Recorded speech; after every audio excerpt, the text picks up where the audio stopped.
Donc, allocution du président de la République.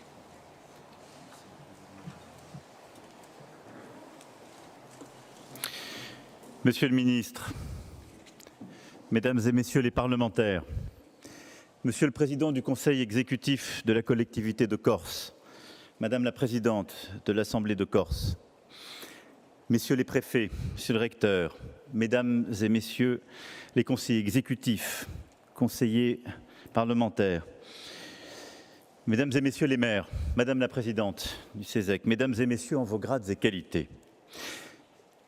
Je veux vous remercier, Madame la Présidente, pour votre invitation à m'exprimer devant cet hémicycle, devant vous, devant ce cœur battant de la démocratie en Corse. Et si nous sommes ici réunis avant toute chose, Monsieur le Président, vous venez de le dire à l'instant et vous l'avez rappelé par vos propos, Madame la Présidente, c'est bien parce que voilà 8 décennies, partout dans l'île, les combattants de la flamme française se sont dressés et que la Corse a été le premier territoire libéré de France métropolitaine. J'irai tout à l'heure à la citadelle d'Ajaccio, dans laquelle Fred Scamaroni écrivit de son sang sa fidélité à l'esprit de résistance. Nous rendrons hommage aussi à Maurice Choury et Daniel Casanova, 2 figures communistes de cet esprit de résistance. Cet après-midi, nous serons sur la place Saint-Nicolas de Bastia, où après les efforts des troupes italiennes ralliées au camp des Alliés, entrèrent les troupes marocaines et les patriotes corses, qui mirent fin aux jougs nazis sur la ville et sur toute l'île. 80 ans après, demeure ce roman de courage et d'engagement, celui du sous-marin Casabianca, celui de Jean Nicolet, celui de la bataille de Lévis, où Trajan de Peretti et ses hommes repoussèrent les colonnes allemandes à coups de chevrotines ou de fusils Lebel ramenés de la guerre de 14, celui d'Ernest Bonascoccia, guidant à 13 ans les goumiers sur la route d'école, celui des résistants de Bonifacio et d'ailleurs celui de tant d'autres figures de cette histoire corse et française. L'insurrection de la Corse n'était ni prévue ni organisée. Au moment où l'effort de guerre contre les nazis se concentrait en Sicile.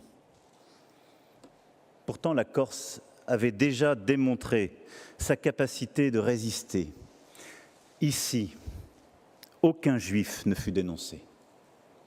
Et les Corses les ont protégés, demeurant fidèles à la République et à ses valeurs quand d'autres les trahissaient. Le soulèvement de la Corse de septembre 1943 prit de court les Alliés comme les autorités de la France libre. Très vite, devant la bravoure irrépressible de la Corse, les uns et les autres firent parvenir sur l'île des renforts, d'Alger et d'ailleurs. Avec sa force, avec toutes les forces de la Corse, des communistes aux gaullistes, des maquis du Cap à l'Altaroc, l'île rassemblée bouscula les lignes et changea le cours de notre histoire. Par un élan irrésistible, la Corse avait précédé les plans d'état-major pour se libérer et rejoindre la République. Alors que la nation va dans les mois à venir replonger dans la mémoire de la libération, venir parmi vous, ce n'est pas seulement s'en tenir à la chronologie historique. C'est rendre hommage à cet élan irrésistible de la Corse vers la République, à cette exigence vivante, impatiente parfois, intranquille sans doute, qui nous lie. Exigence d'une promesse républicaine et de courage lucide. Cette exigence tresse depuis des décennies les relations entre l'État et la Corse, autour de cette même impatience, autour de ce même caractère pionnier de l'île. Ainsi, la Corse fut la première région décentralisée en 1982, la première collectivité territoriale à statut particulier dès 1991. Et aujourd'hui, la Corse est la collectivité métropolitaine qui bénéficie des compétences les plus larges dans notre pays. Et c'est ici, devant cet hémicycle où vivent les valeurs démocratiques de la Corse, que je suis venu faire droit à cet élan renouvelé qui suppose ambition commune et reconnaissance nouvelle. Lors de mes déplacements précédents, à Fouriane en 2017 en tant que candidat et à Bastia en 2018 en tant que chef de l'État, je m'étais d'abord engagé à donner à la Corse les moyens de son développement économique, social et culturel. Et il est juste de dire que conformément à ces engagements, le gouvernement a fait sa part et que nous avons ensemble beaucoup fait et cheminé avec un objectif simple et concret: rendre la vie des Corses meilleure. D'abord pour assurer la sécurité de nos concitoyens. C'est le premier pilier de la promesse républicaine. En Corse comme ailleurs, nous sommes intraitables avec cette délinquance du quotidien qui mine la tranquillité de l'île. Intraitables avec un trafic de stupéfiants qui, comme ailleurs, connaît un essor préoccupant. Les services de police et de gendarmerie, sous l'autorité des magistrats et des préfets, et je salue ici l'engagement de chacun, ont connu de vrais succès qu'il s'agit de poursuivre et d'amplifier. L'État n'aura non plus jamais aucune indulgence et aucune faiblesse face aux actions violentes et parfois clandestines liées à la criminalité organisée. 4 personnes ont été assassinées au cours du seul mois d'août. Ce sont autant de familles endeuillées. Et ce sont les principes mêmes de ce qui nous rassemble ici. La force de la loi, le caractère fondamental de l'ordre républicain et démocratique qui en sont meurtris. Alors il faut agir contre le racket, les stratégies de pression et d'intimidation. Il nous faut ensemble opposer un front du refus, uni et intraitable. Car toute l'île dit non à cette violence, à cette criminalité insidieuse, invisible et dont les irruptions sont chaque fois plus destructrices.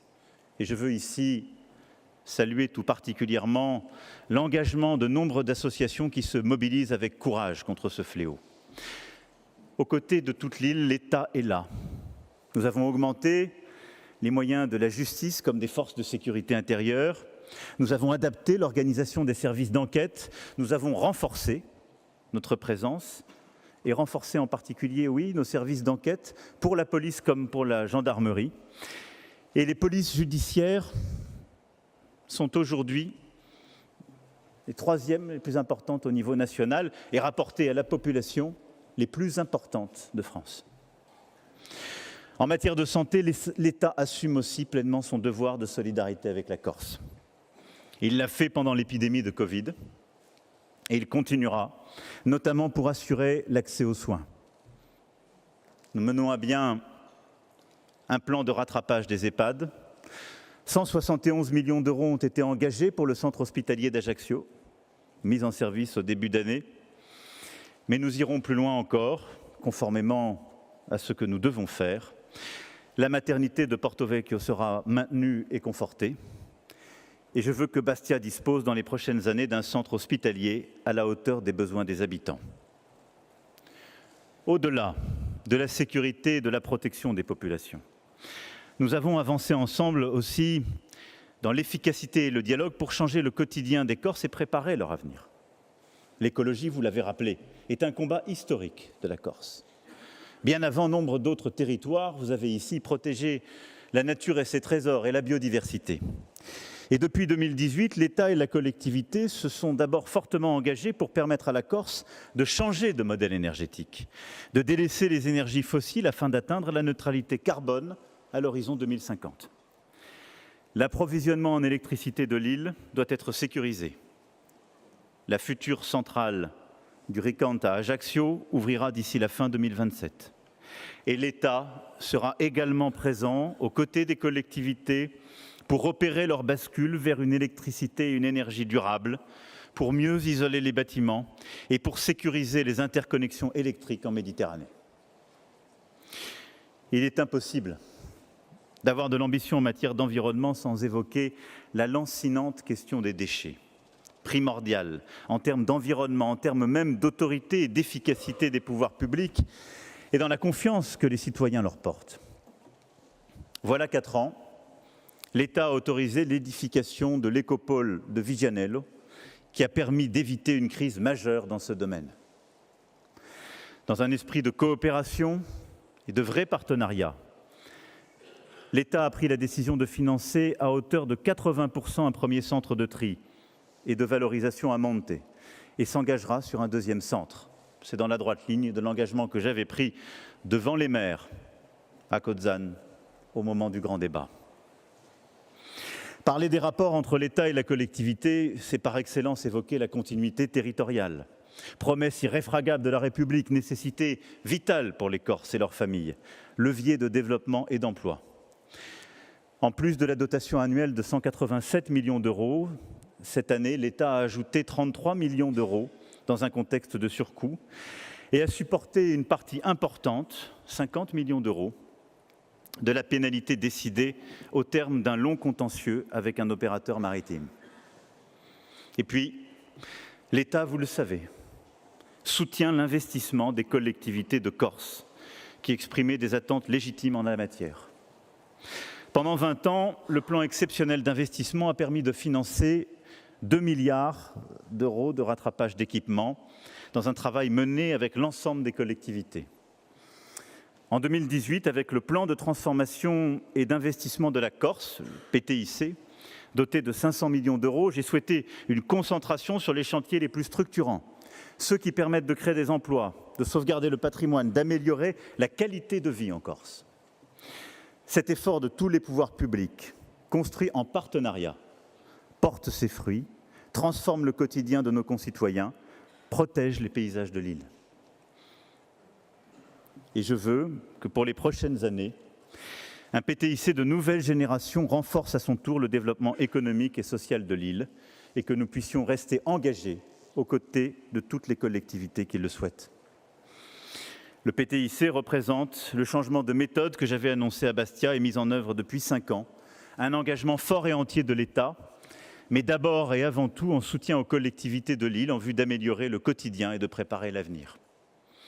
Et plus que jamais, cette entente et cet esprit de responsabilité doivent nous guider pour aborder les domaines sur lesquels les attentes comme les défis demeurent, qu'il s'agisse de l'emploi, car même si aujourd'hui nous avons ici un des taux les plus bas du territoire national et un des taux de chômage historiquement les plus bas, nous savons que l'enjeu demeure de diversifier l'économie, de pérenniser en particulier le modèle agricole et d'assurer un avenir à la jeunesse.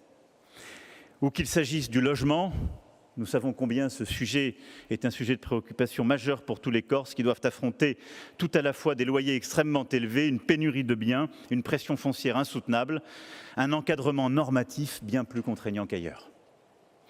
Mais je voulais commencer mon propos en rappelant tout cela, tout ce que nous avons fait ces dernières années ensemble, et en disant qu'au fond, la mission qui est la nôtre a un caractère historique, politique, je vais y revenir dans un instant, mais que nous devons toujours avoir chevillé au corps une exigence d'efficacité, de service de nos concitoyens, et que cette efficacité dépasse parfois les débats institutionnels, car il est même arrivé que sur des compétences qui n'étaient plus celles du gouvernement, nous ayons fait des investissements massifs. Et nous avons eu raison, dans ces moments-là, je l'assume, de ne pas céder au juridisme, mais simplement d'avoir cet objectif d'intérêt général. En commençant à évoquer le quotidien des Corses et le travail mené avec l'ensemble des maires de l'île, et je veux ici les saluer chaleureusement, tout ce qui a été accompli sur ces priorités. Nous savons aussi que le quotidien de la Corse est marqué par sa relation à l'État et la République. Vous l'avez dit, cher Président, c'est un sujet éminemment politique et il exige une réponse politique. Je suis convaincu que nous sommes à un moment historique. Nous le sommes parce que nous avons su cheminer sur tous les sujets que je viens d'évoquer ces dernières années.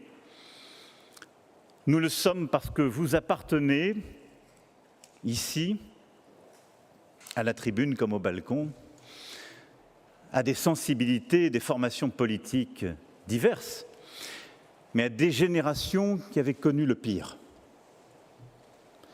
Nous le sommes parce que ces derniers mois, tous ensemble, vous avez su éviter le retour du pire. Avec un esprit de responsabilité et un sens du devoir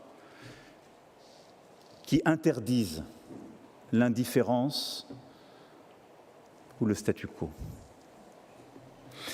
Nous sommes à un moment historique, car je pense qu'il y a une conscience collective, précisément, pour pouvoir avancer. Et laissez-moi sur ce sujet vous dire ma conviction. La Corse est enracinée dans la France et dans la République. Elle a même souvent été pionnière. Songeons à la Constitution de 1755 de Pascal Paoli, de sa modernité démocratique. Et la Corse a aujourd'hui besoin de davantage de liberté, de la reconnaissance de son identité, de sa singularité insulaire et méditerranéenne. Et c'est cet enracinement dans notre histoire commune et cette reconnaissance qu'il faut tenir ensemble pour sortir de cette situation d'incompréhension et de confrontation, de défiance et de ressentiment. Et il y a souvent eu de l'incompréhension, parfois de l'indifférence, qui ont nourri le ressentiment qui peut conduire jusqu'à la violence. C'est pourquoi le moment que nous vivons impose une véritable reconnaissance. Pour sortir du face-à-face, il faut épouser la complexité de cette histoire et ouvrir une page nouvelle. Je suis favorable à ce qu'une nouvelle étape soit franchie. Cette étape a été préparée par le ministre de l'Intérieur et des Outre-mer, et je veux l'en remercier tout particulièrement, qui, depuis plus d'un an, a mené à Paris ou ici en Corse, avec vous, et vous avez rappelé, Président, le texte que vous avez signé ensemble, dès mars 2022, puis ce travail associant toutes et tous. Un premier cycle de discussion avec les responsables politiques et les élus de l'île s'est conduit. Et je mesure, et je salue aujourd'hui votre engagement sincère et le courage pour dépasser les clivages et la volonté d'être cette génération de responsables déterminés à favoriser la sérénité et la prospérité de l'île. Disons-le clairement au moment où je vous parle, tout ce travail étant reconnu, le statu quo serait notre échec à tous. J'avais donné mandat au ministre d'identifier avec les élus insulaires l'ensemble des obstacles et des freins au développement de l'île, afin de proposer les voies et moyens susceptibles de les lever. Et ceci dans un seul et unique souci, offrir à nos compatriotes vivant en Corse un horizon apaisé. Dès le début de cette démarche, le gouvernement a pris un certain nombre d'engagements. Les membres du commando Érignac encore détenus ont été transférés au centre pénitentiaire de Borgo, souscrivant à une demande ancienne de leurs proches. L'inspection générale de la justice a publié un rapport et les parlementaires ont conduit des travaux importants, faisant toute la lumière, sans tabou ni déni, sur les conditions de l'assassinat d'Yvan Colonne. Cette page tragique de notre histoire commune doit être définitivement refermée dans le respect et la force de la vérité. En début d'année, je suis moi-même venu à la rencontre de la délégation corse à Beauvau. C'est à cette occasion que j'ai demandé à la délégation de m'adresser avant le 14 juillet des propositions, ce qui a été fait par la présentation de plusieurs résolutions devant votre Assemblée et le vote largement majoritaire de l'une d'entre elles le 5 juillet dernier. Pour ancrer pleinement la Corse dans la République et reconnaître la singularité, son insularité méditerranéenne, ce rapport au monde et son rôle dans l'espace qui est le sien, nous devons avancer. Et il faut, pour cela, l'entrée de la Corse dans notre Constitution. C'est votre souhait, je le partage et je le fais mien. Car je respecte et je reconnais l'histoire, la culture, les spécificités corses dans la République, ce lien entre cette terre, cette mer, cette ambition enracinée. La vocation de la Corse ne peut pas s'enfermer dans un texte, mais l'inscription dans un texte, et en particulier celui de notre Constitution, désormais la plus vieille et la plus durable de notre histoire, et ce geste de reconnaissance indispensable et de la construction d'un cadre respectueux de la singularité insulaire et méditerranéenne.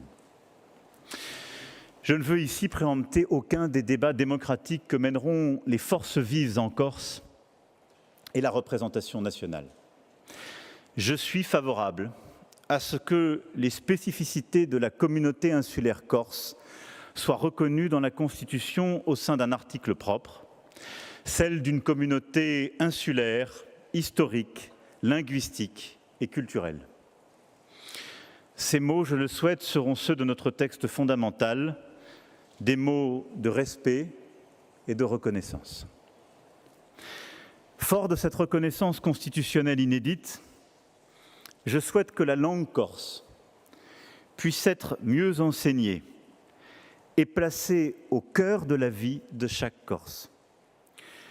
Un service public de l'enseignement en faveur du bilinguisme sera mis en œuvre. Il nous faut donner plus de place à la langue corse dans l'enseignement comme dans l'espace public.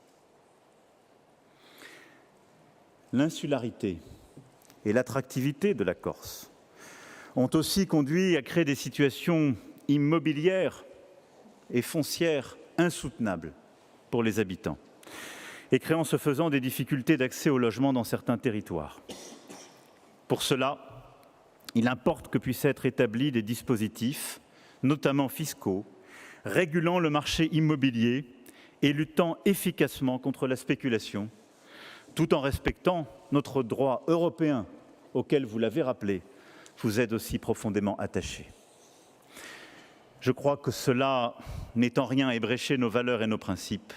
Au fond, c'est toute la politique du logement, son cadre réglementaire, qui suppose un effort considérable d'adaptation en vue d'une production plus massive et d'une lutte contre les spéculations.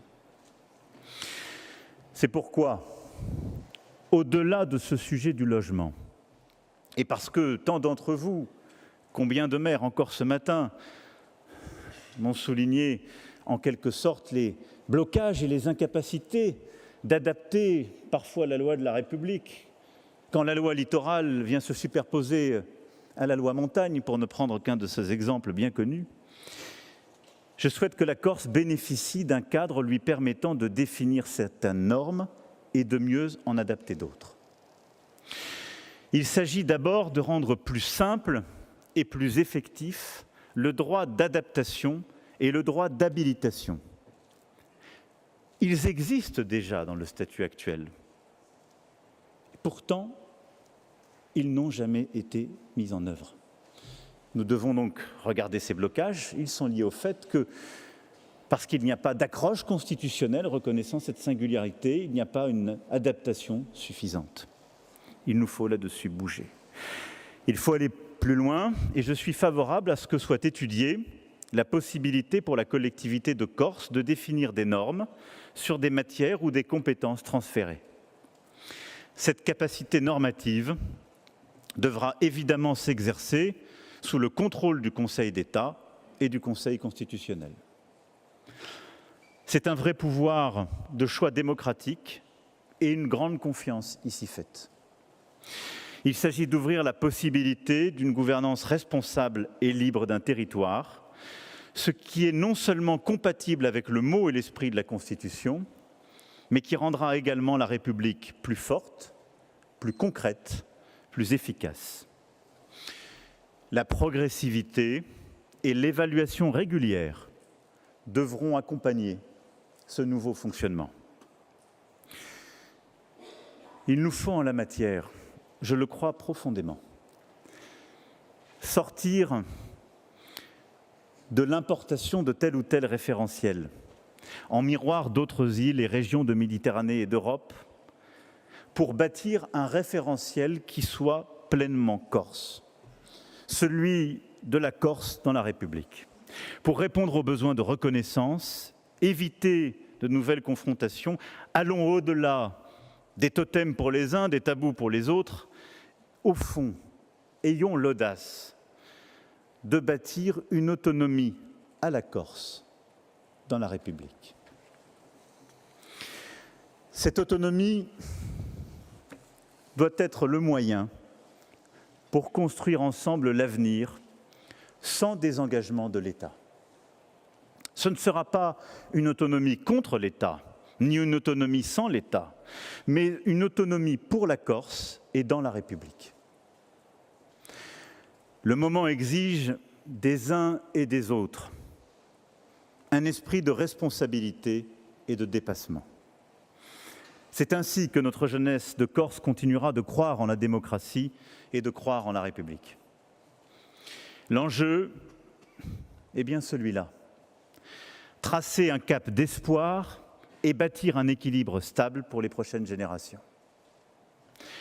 Au cours des discussions menées sous l'égide du ministre de l'Intérieur, d'autres sujets ont été évoqués pour favoriser l'indispensable convergence entre les acteurs politiques de la Corse. Que ce soit sur la réforme du mode de scrutin pour les élections territoriales, de l'assouplissement de la législation relative à l'organisation administrative insulaire, de la métropolisation de la communauté d'agglomération d'Ajaccio, du renforcement de la Chambre des territoires, sur chacun de ces grands thèmes, le gouvernement est aussi disposé à avancer, à retenir des propositions qui amélioreront la démocratie locale et la gouvernance publique. Je suis prêt, vous l'avez compris, à mener cette étape à son terme. Pour y parvenir, il faut le rassemblement le plus large de toutes les forces vives de la Corse. C'est l'autre leçon, au fond, de 1943. Car la Corse a incarné aussi la fédération de toutes les volontés patriotes, je le rappelais, au-delà des clivages et au-delà des partis, au-delà des affinités particulières.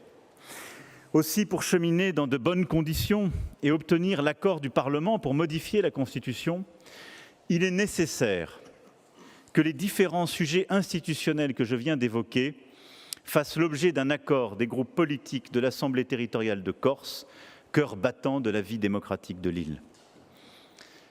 Je souhaite donc que le travail avec le gouvernement puisse mener à un texte constitutionnel et organique, ainsi soumis à votre accord d'ici 6 mois. Et c'est bien sur la base de celui-ci que nous pourrons engager le processus de révision constitutionnelle, puis organiser la consultation en Corse et à l'issue préparer le projet de loi organique qui mettra en œuvre cette nouvelle étape. Pour construire cet accord entre le gouvernement et vous, il n'y a pas de ligne rouge, il y a l'idéal de la République et la volonté de chacun de se dépasser dans ce chemin commun. Je vous le dis avec franchise, c'est seulement si un tel accord est conclu que par sa force et sa légitimité, et je m'y emploierai avec engagement, avec la présidente de l'Assemblée nationale et avec le président du Sénat, que nous serons en mesure d'engager avec une chance de succès la réforme constitutionnelle auprès du Congrès. Au terme de cette révision constitutionnelle, comme dans l'intervalle qui nous en sépare, je souhaite que l'État et la collectivité de Corse continuent leur travail commun avec engagement et exigence. Mesdames et messieurs, la nouvelle étape institutionnelle que je vous propose est un changement profond dans la relation entre l'État et la Corse. Et je veux que nous l'abordions avec l'esprit que j'évoquais, celui qui guidait les pas de nos aînés, de la liberté et de l'élan sincère vers la République et la reconnaissance de ce qu'est la Corse. Nos aînés avant nous portaient l'idée d'une République suffisamment forte pour triompher de la fatalité. Je crois profondément que la République est suffisamment forte pour accueillir, mieux qu'elle ne le fait aujourd'hui, en tout cas différemment, cette aspiration intranquille, cette volonté de trouver sa place et de s'emparer de son destin qu'exprime aujourd'hui la représentation politique de l'île. Je crois à cette République suffisamment forte pour relier différemment l'île au continent sans renier ses principes. C'est une étape historique à laquelle nous devons collectivement œuvrer. Ce discours est une main tendue et un chemin à parcourir ensemble pour construire un avenir d'espoir et de prospérité pour la Corse. C'est ainsi que nous refermerons une page marquée par des heures sombres, que nous pourrons en ouvrir une autre, celle d'un nouvel élan vers la République et la liberté, vers la Méditerranée et vers l'avenir. Car l'inscription en Méditerranée de la Corse doit composer une part majeure de son destin.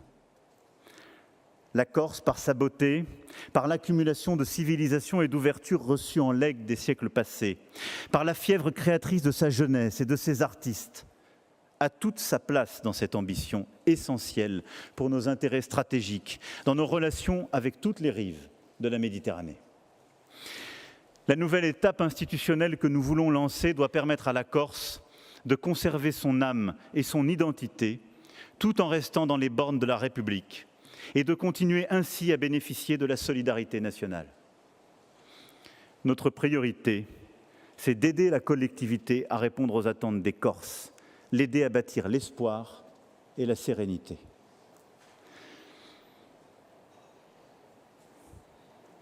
Ce choix que nous faisons ensemble, c'est un choix de confiance. C'est la confiance qui reconnaît le génie propre de la Corse. C'est la confiance dans notre capacité au dépassement.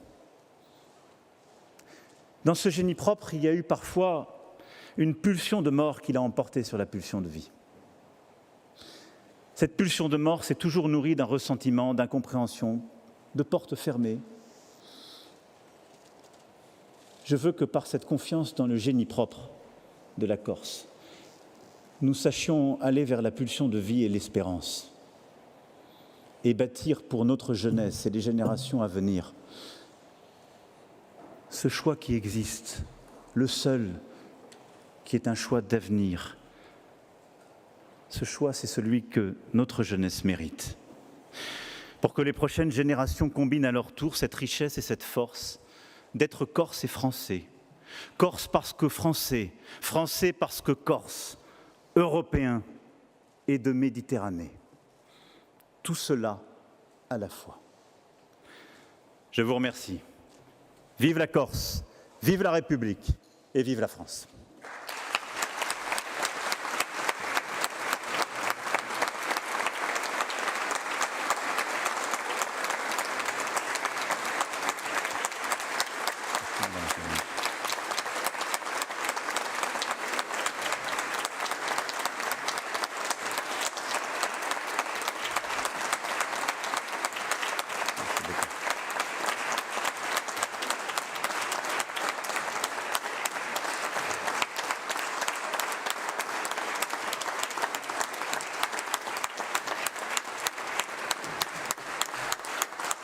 À nous de faire.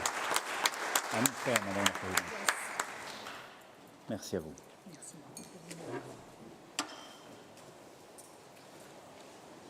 Je compte sur vous et vous avez compris que vous pouvez compter sur moi. Merci beaucoup. Mesdames et messieurs, à la suite de l'intervention de Monsieur le Président de la République, ainsi que le prévoyait l'ordre du jour, la séance est désormais levée. Aringradia Batuti.